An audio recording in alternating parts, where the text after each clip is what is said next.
Hey guys, welcome back to my YouTube channel. ನನ್ನ ಚಾನಲ್ನ ಯಾರೆಲ್ಲ ಹೊಸದಾಗಿ ನೋಡ್ತಾ ಇದ್ದಾರೋ ಸಬ್ಸ್ಕ್ರೈಬ್ ಮಾಡ್ಕೊಂಡು ನೋಡಿ, ಹಾಗೆ ನನಗೆ ಸಪೋರ್ಟ್ ಮಾಡಿ. ನಾನು ಇವತ್ತಿನ ವಿಡಿಯೋನ ಶುರು ಮಾಡ್ತಾ ಇದ್ದೀನಿ. ಇದು ಯಾವತ್ತಿನ ವಿಡಿಯೋ ಅಂತ ಅಂದರೆ ಶುಕ್ರವಾರ ಮತ್ತು ಶನಿವಾರದ ವಿಡಿಯೋ ಅಂತ ಹೇಳ್ಬೋದು. ಆಷಾಢ ಶುಕ್ರವಾರದ ಮತ್ತು ಏಕಾದಶಿ ಇತ್ತಲ್ಲ, ಅದರದ್ದು ವಿಡಿಯೋ ಅಂತ ಹೇಳ್ಬೋದು. ನಾನು ಶುಕ್ರವಾರ ಬೆಳಿಗ್ಗೆ ಕಾಬಲ್ ಗ್ರೇವಿ ಮತ್ತು ಪೂರಿ ಮಾಡಿದ್ದೆ, ಜೊತೆಗೆ ಚಟ್ನಿ ಮಾಡಿದ್ದೆ. ತುಂಬ ಚೆನ್ನಾಗಿತ್ತು ಅಂತ ಹೇಳಿದ್ರು ಮನೆಯೆಲ್ಲ ತಿಂಡಿ. ನಾನು ಆಮೇಲೆ ತಿಂದೆ. ತುಂಬ ಚೆನ್ನಾಗಿತ್ತು ಕಾಬಲ್ ಗ್ರೇವಿನೂ ಕೂಡ. ಬನ್ನಿ ಇವಾಗ ಕಾಬಲ್ ಗ್ರೇವಿ ಹೇಗೆ ಮಾಡೋದು ಅಂತ ನೋಡೋಣ.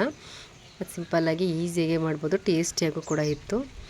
ನಾನಿಲ್ಲಿ ಮೊದಲಿಗೆ ಒಂದು ಪಾತ್ರನ ಕಾಯಕ್ಕಿಟ್ಟು ಅದಕ್ಕೆ ಎಣ್ಣೆ ಹಾಕ್ತೆ, ಒಂದು 3 ಸ್ಪೂನು ಎಣ್ಣೆ ಹಾಕಿ ಸ್ಪೈಸಸ್ಗಳನ್ನ ಹಾಕಿದ್ದೀನಿ ನೋಡಿ. ನಿಮ್ಮ ಮನೇಲಿ ಏನಿರುತ್ತೆ ಆ ಸ್ಪೈಸಸ್ಗಳನ್ನ ಹಾಕಿ, ಅದಕ್ಕೋಸ್ಕರ ಅಂತ ತಲೆ ಕೆಡಿಸ್ಕೊಳ್ಳೋದು ಬೇಡ. ನಾನು ಸ್ವಲ್ಪ ಕಸ್ತೂರಿ ಮೆಂತ್ಯ, ಒಂದು ಚಕ್ಕೆ ಪೀಸು, ಸ್ಟಾರ್ ಅನಾನಸ್ ಒಂದೆರಡು ಚಿಕ್ಕ ಚೂರುಗಳು ಹಾಕಿದ್ದೀನಿ, ಒಂದು ಪಲಾವ್ ಎಲೆ 2 ಹಾಕಿದ್ದೀನಿ. ಜೊತೆಯಲ್ಲಿ ನೋಡಿ ಮೆಣಸಿನ್ಕಾಯಿನೂ ಹಾಕಿ ಹಾಗೆ ಫ್ರೈ ಮಾಡ್ಕೊತಾ ಇದ್ದೀನಿ. ಮೆಣಸಿನ್ಕಾಯಿ ತುಂಬ ಖಾರ ಇದೆ, ಹಾಗಾಗಿ 2 ಹಾಕಿದ್ದೀನಿ ನೋಡಿ. ಈಗ ಅದನ್ನು ಎಣ್ಣೆಯಲ್ಲಿ ಫ್ರೈ ಮಾಡ್ಕೊಳ್ಳಿ. ಎಣ್ಣೆಯಲ್ಲಿ ಕಸ್ತೂರಿ ಮೆಥಿ ಹಾಕಿದಾಗ ತುಂಬ ಚೆನ್ನಾಗಿ ಘಮ ಬರುತ್ತೆ. ಅದಾದ ನಂತರ ನಾನಲ್ಲಿ ಸಣ್ಣದಾಗಿ ಹಚ್ಚಿಟ್ಕೊಂಡಿದ್ದೆ ದಪ್ಪದ ಈರುಳ್ಳಿನ, ಅದನ್ನು ಕೂಡ ಹಾಗೆ ಫ್ರೈ ಮಾಡ್ಕೊತಾ ಇದ್ದೀನಿ. ಈರುಳ್ಳಿ ಸ್ವಲ್ಪ ಚೆನ್ನಾಗಿ ಬಾಡಲಿ, ಬ್ರೌನ್ ಕಲರ್ ಬರೋವರೆಗೆ ಸ್ವಲ್ಪ ಹಾಗೇ ರೋಸ್ಟ್ ಮಾಡ್ಕೊಳ್ಳಿ ಈರುಳ್ಳಿನೂ ಕೂಡ. ಅದ್ರ ಜೊತೆಗೇ ಇವಾಗ ನಾನು ಒಂದು ಸ್ವಲ್ಪ ಕರ್ಬೇವಿನ ಸೊಪ್ಪು ಕೂಡ ಹಾಕ್ತಾಯಿದ್ದೀನಿ. ಟೇಸ್ಟ್ ಏನಾದರೂ ಚೆನ್ನಾಗಿರುತ್ತೆ ಅಂತೇಳಿ ಕರ್ಬೇವಿನ ಸೊಪ್ಪು ಕೂಡ ಹಾಕ್ತಾಯಿದ್ದೀನಿ. ಅದಾದಮೇಲೆ ನಾನಿಲ್ಲಿ ಶುಂಠಿ ಬೆಳ್ಳುಳ್ಳಿ ಪೇಸ್ಟ್ನ 1 ಸ್ಪೂನಷ್ಟು ಹಾಕ್ಕೋತಾ ಇದ್ದೀನಿ. ರುಬ್ಬು ಹಾಕ್ಕೊಂಡು ಎಲ್ಲ ಮಾಡ್ಬೋದು, ಆದರೆ ನಾನು ಈಸಿಯಾಗಿ ಮಾಡ್ಬೋದಲ್ಲ ಅಂತೇಳಿ ನಾನು ಈಸಿಯಾಗಿ ಈ ಥರ ಮಾಡ್ಕೋತಾ ಇದ್ದೀನಿ. ಶುಂಠಿ ಬೆಳ್ಳುಳ್ಳಿ ಪೇಸ್ಟ್ 1 ಸ್ಪೂನ್ ಹಾಕಿ ಅದ್ರ ವಾಸನೆ ಹೋಗೋವರೆಗೆ ಹುರ್ಕೊಂಡು, ಅದಾದ ನಂತರ ನೋಡಿ ದಪ್ಪದ ಸೈಜ್ದು ನಾನು ಟೊಮೊಟೊ ಹಣ್ಣು ಪೇಸ್ಟ್ ಮಾಡಿ ಇಟ್ಕೊಂಡಿದ್ದೀನಿ ನೋಡಿ. ಗ್ರೇವಿ ಸ್ವಲ್ಪನಾದ್ರು ಬೇಕಲ್ಲ ಅಂತೇಳಿ, ಇದರಿಂದ ಗ್ರೇವಿ ಸಿಗುತ್ತೆ ಅಂತೇಳಿ ನಾನು ಟೊಮೊಟೊ ಪ್ಯೂರಿನ ಮನೆಯಲ್ಲೇ ಮಾಡಿಕೊಂಡು ದಪ್ಪದ ಟೊಮೊಟೊ ಹಣ್ಣನ್ನ ಪೇಸ್ಟ್ ಮಾಡಿ ಹಾಕಿದ್ದೀನಿ ನೋಡಿ. ಅದು ಚೆನ್ನಾಗಿ 1-2 ನಿಮಿಷ ಫ್ರೈ ಮಾಡ್ಕೊಳ್ಳಿ. ಅದಾದ ನಂತರ ನಾನು ಗರಂ ಮಸಾಲ 1 ಸ್ಪೂನ್ ಆಗೋಷ್ಟು ಹಾಕ್ತಾಯಿದ್ದೀನಿ. ನೋಡ್ತಾ ಇದ್ರಲ್ವ, ಗರಂ ಮಸಾಲ ಹಾಕ್ತೇನೆ ನಾನು ಇವಾಗ ನಾನು ಸ್ವಲ್ಪ 1 ಸ್ಪೂನಷ್ಟು ಧನಿಯಾ ಪೌಡ್ರು ಕೂಡ ಹಾಕ್ತಾಯಿದ್ದೀನಿ. ಧನಿಯಾ ಪೌಡ್ರು ಹಾಕ್ಕೊಂಡೆ. ನೆಕ್ಸ್ಟ್ ನಾನು ಚಿಲ್ಲಿ ಪೌಡ್ರು ಕೂಡ 1 ಸ್ಪೂನ್ ಆಗುವಷ್ಟು, ಇದ್ರ ಜೊತೆಗೇ ಚಿಲ್ಲಿ ಪೌಡ್ರು ಕೂಡ ಹಾಕೋತಾ ಇದ್ದೀನಿ ನೋಡಿ. ಇವಾಗ ಚಿಲ್ಲಿ ಪೌಡ್ರು ಕೂಡ ಹಾಕ್ಕೊಂಡು ಇದನ್ನೆಲ್ಲ ನಾವು ಮಿಕ್ಸ್ ಮಾಡ್ಕೊಳ್ಳೋಣ. ಚೆನ್ನಾಗಿ ಎಣ್ಣೆಲೆ ಮಸಾಲೆ ಜೊತೆಲಿ ಫ್ರೈ ಮಾಡ್ಕೊಳ್ಳೋಣ. ಚೆನ್ನಾಗಿ ಫ್ರೈ ಮಾಡ್ಕೊಳ್ಳಿ, ನೀರು ಹಾಕಕ್ಕೆ ಹೋಗಬೇಡಿ ತಕ್ಷಣವೇ. ಸ್ವಲ್ಪ ಹಾಗೆ 1-2 ಸೆಕೆಂಡ್ ಫ್ರೈ ಆದಮೇಲೆ ಅದ್ರ ಜೊತೆ ನಾನು ಚಿಟಿಕೆಯಷ್ಟು ಅರಿಶಿನ ಪುಡಿನೂ ಕೂಡ ಹಾಕಿದ್ದೀನಿ.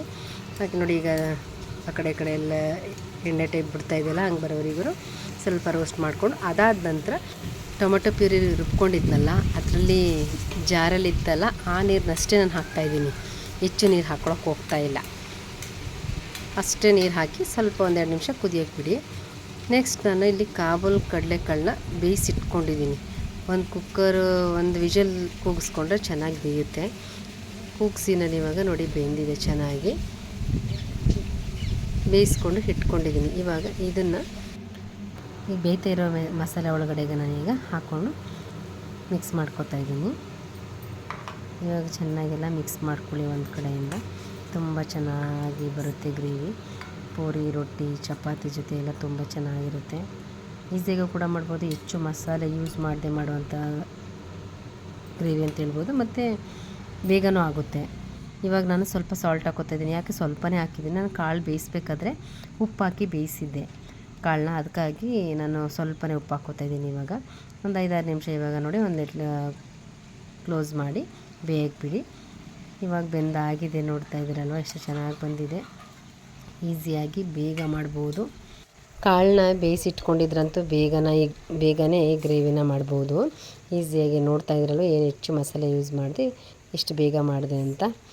ಇವಾಗ ನಾನು ಒಂದು ಬೌಲ್ಗೆ ಸರ್ವ್ ಮಾಡ್ತಾಯಿದ್ದೀನಿ. ಗ್ರೇವಿ ರೆಡಿಯಾಗಿದೆ. ಎಷ್ಟು ಕಲರ್ಫುಲ್ಲಾಗಿ ಎಷ್ಟು ಚೆನ್ನಾಗಿ ಕಾಣಿಸ್ತಿದೆ, ತುಂಬ ಚೆನ್ನಾಗಿದೆ. ರೊಟ್ಟಿ, ಚಪಾತಿ, ಪೂರಿ ಜೊತೆಗಂತೂ ತುಂಬಾ ಚೆನ್ನಾಗಿರುತ್ತೆ. ನಾನಿಲ್ಲಿ ಪೂರಿ ಜೊತೆಗೆ ಮಾಡಿದ್ದೀನಿ ಈ ಗ್ರೇವಿನ. ತುಂಬ ಚೆನ್ನಾಗಿ ಟೇಸ್ಟಿಯಾಗಿ ತುಂಬಾ ಚೆನ್ನಾಗಿತ್ತು.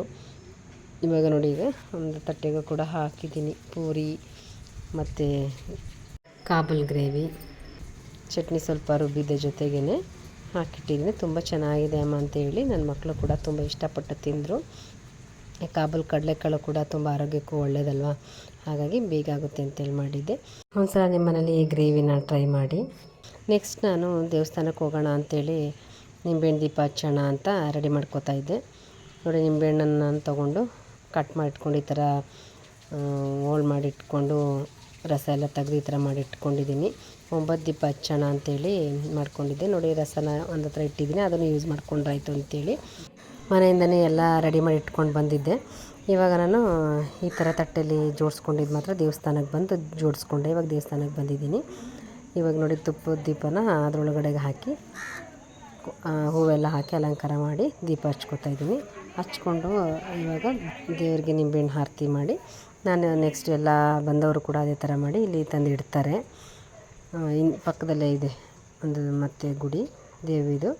ಇದು ಮೇಯ್ನ್ ಗರ್ಭಗುಡಿ. ಇವಾಗ ಮಂಗಳಾರತಿ ಮಾಡ್ತಿದ್ದಾರೆ. ಈಗ ತಂದವರು ನೋಡ್ತಾ ಇದ್ದೀರಲ್ವ, ಆ ಥರ ಮಾಡ್ತಾರೆ ನಿಂಬೆಹಣ್ಣು ದೀಪ ಹಚ್ಚಿದವರು. ಅದನ್ನು ತೊಗೊಂಡೋಗಿ ಫಸ್ಟ್ ನಾನು ತೋರಿಸಿದ್ನಲ್ಲ ಅಲ್ಲಿಗೆ ಎಲ್ಲನೂ ಕೂಡ ಜೋಡಿಸ್ತಾರೆ. ಸ್ವಲ್ಪ ಲೇಟೇ ಆಗೋಯಿತು. 12 ಗಂಟೆ ಒಳಗೆ ಮಾಡಿದ್ರೆ ಒಳ್ಳೆಯದಲ್ವ ಅಂತೇಳಿ ನಾನು 12 ಗಂಟೆ ಒಳಗೆ ಹೋಗಿ ಹಚ್ಚಿದೆ.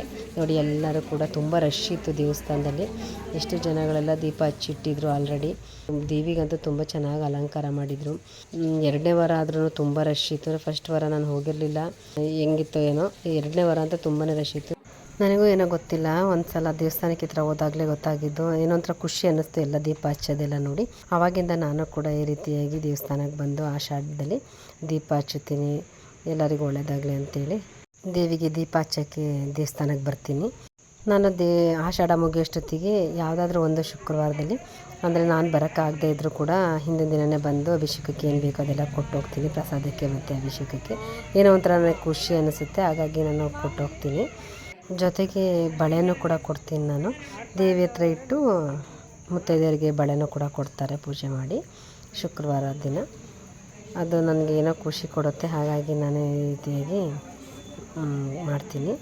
ಹಾಗೆ ಎಲ್ಲ ಪೂಜೆ ಮುಗಿಸ್ಕೊಂಡು ಮಂಗಳಾರತಿ ಎಲ್ಲ ತೊಗೊಂಡು ಹೊರಗಡೆ ಬಂದೆ. ಹೊರಗಡೆ ಪ್ರಸಾದ ಕೊಡ್ತಾರೆ, ತುಂಬ ರಶ್ ಇರೋದ್ರಿಂದ, ಮತ್ತು ಚಿಕ್ಕದು ಸ್ವಲ್ಪ ಜಾಗ ದೇವ್ರ ಗುಡಿ, ಹಾಗಾಗಿ ಹೊರಗಡೆ ಪ್ರಸಾದ ಕೊಡ್ತಾರೆ. ನೋಡಿ, ಕೊಡ್ತಾ ಇದ್ದಾರಲ್ಲ ಕೂತ್ಕೊಂಡು. ಇಲ್ಲಿ ನಾನು ಪ್ರಸಾದ ಮೊಸರು ಒಗ್ಗರಣೆ ಮಾಡಿದ್ರು, ಪ್ರಸಾದ ತೊಗೊಂಡು ನಾನು ಮನೆಗೆ ಬಂದೆ. ನೆಕ್ಸ್ಟು ಶನಿವಾರದ ವಿಡಿಯೋ ಇದು. ಶನಿವಾರ ಏಕಾದಶಿ ಇರೋದ್ರಿಂದ ಉಪವಾಸ ಮಾಡೋಣ ಅಂಥೇಳಿ ಮಾಡ್ತೀವಿ.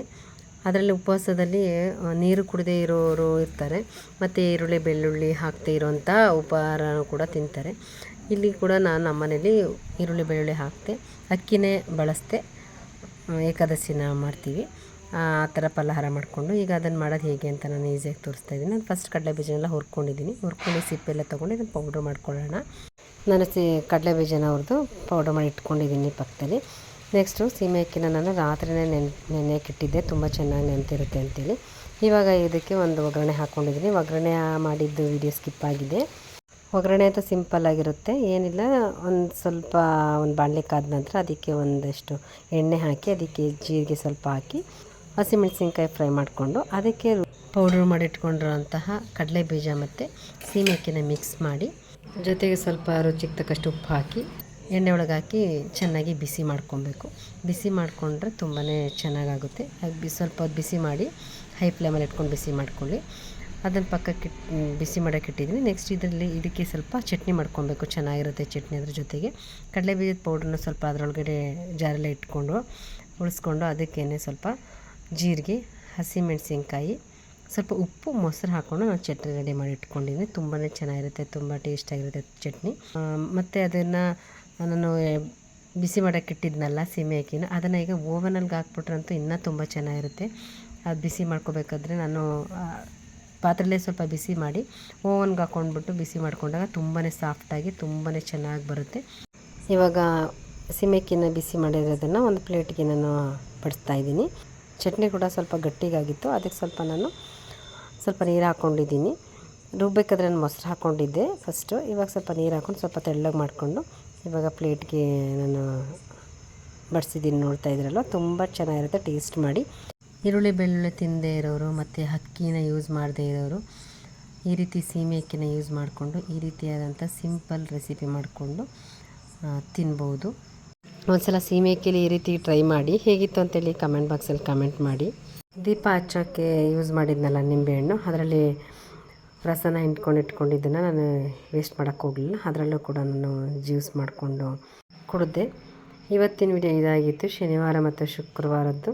ಈ ವಿಡಿಯೋ ಹೇಗಿತ್ತು ಅಂತೇಳಿ ಕಮೆಂಟ್ ಬಾಕ್ಸಲ್ಲಿ ಕಮೆಂಟ್ ಮಾಡಿ, ಲೈಕ್ ಮಾಡಿ, ಶೇರ್ ಮಾಡಿ. Thank you.